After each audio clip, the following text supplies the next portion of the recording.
If you're wearing slick backs like this every day, you might want to rethink your decisions. Hi guys, welcome back to my channel. My name is Patty and I do all things hair care. So if that's something you're interested in, then keep on watching and don't forget to subscribe. We're gonna be talking about 5 habits that you do to your hair that are damaging it and preventing you from growing it long and healthy. So as I started out in the intro, slick back hairstyles like the one I'm wearing right now can be very damaging if you're doing it on a daily basis. Now I wouldn't necessarily call this a slick back. I didn't use any products. I didn't take a boar brush and kind of pull it back. All I did was twist my hair up and put it in a clip, but this can be damaging since where the clip is laying here kind of puts a lot of extra tension and stress on my scalp where it's clipped to. If you're doing this repeatedly every single day, you'll notice that you might have some thinning going on in this area where the hair sits. Especially if you have very long, thick, heavy hair like I do, you're gonna see this breakage over time. And it's so crazy because once I started doing these clipped hairstyles, because it's so convenient, it's so easy, it gets it out of our face, right? When I started doing this, my hairdresser came back to me and was like, Patty,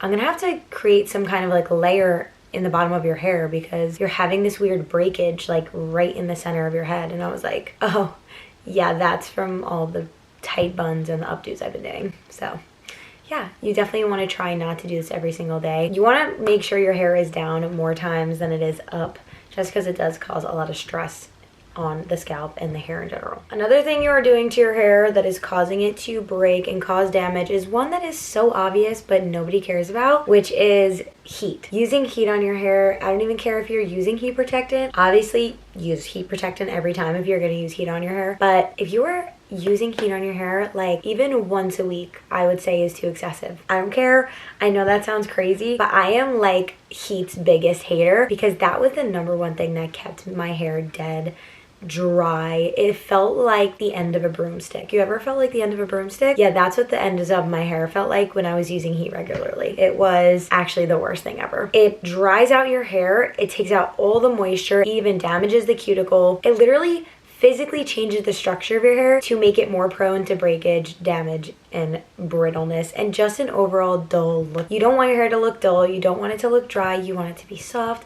and shiny and healthy and beautiful. You're not going to do it if you're using heat constantly. And one thing I realized when I was using heat is that it's a vicious cycle. For example, you use heat, your hair looks smooth, it looks healthy, it looks shiny, because that's what the heat does to it. It kind of seals everything in. But then you go and you wash your hair and you do no heat and you're like, now my hair looks even frizzier, drier, and scarier, so I'm going to use heat again so it looks good again. No, don't get caught in that vicious cycle, I'm telling you.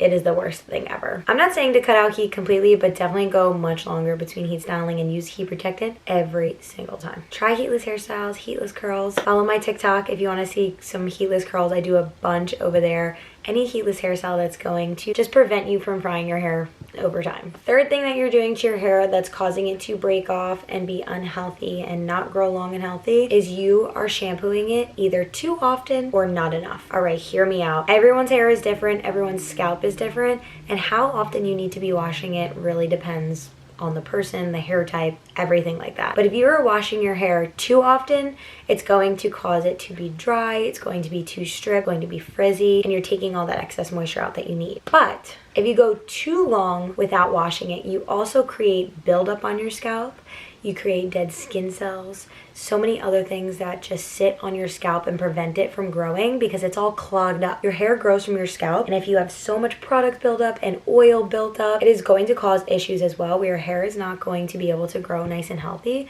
because it's all blocked off. You need to find like a nice happy medium where once your hair starts to get oily, you can go like a day or two of it being a little oily, maybe do a hairstyle like this just to keep it in, do a hair oiling mask. That will keep your hair nice and moisturized. You kind of want to have the oils come down to the ends. That is totally fine. But once you're going on like 4 or 5 days of it being really, really oily, it's going to cause more damage. So the fourth thing that you are doing to your hair that is preventing it from growing long and healthy and damaging it and making it look crusty dusty is that you are not having a bedtime hair care routine. This changed my life for the better when I incorporated a bedtime hair care routine. When I tell you guys, my hair changed significantly. The health of my hair was insane. So what you want to do is you want to create a routine around bedtime that's going to protect your hair while you sleep. So much damage and so much breakage happens when you sleep. So protecting it and doing all the things to make sure it's all good while you're sleeping is so important. Just a couple of tips to give you right now is having a silk or satin pillowcase. This prevents friction. It really helps with frizz, things like that. Wearing a protective hairstyle to bed, things like braids or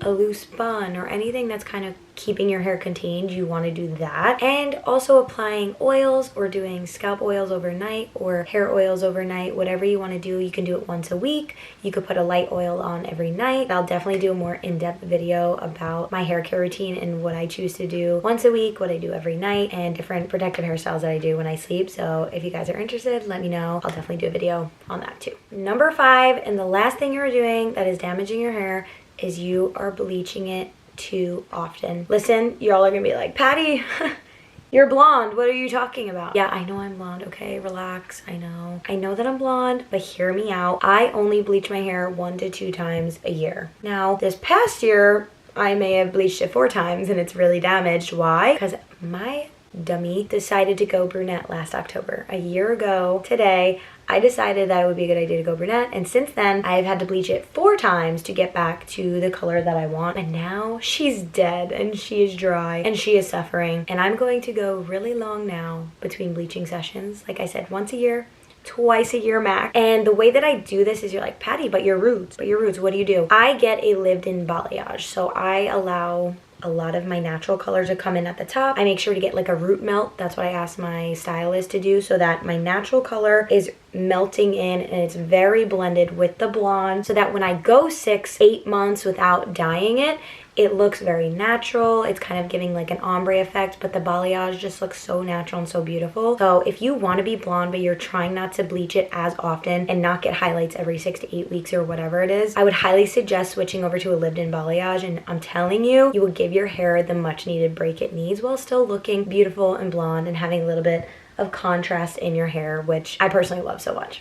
So, and that is all for today's video. Thank you guys so much for popping in. Definitely make sure to follow me over on my Instagram and my TikTok, as I make a lot more hair content over there as well. If there are any other videos that you guys want to see from me on here, just let me know down in the comments and I'll make sure to get them over for you.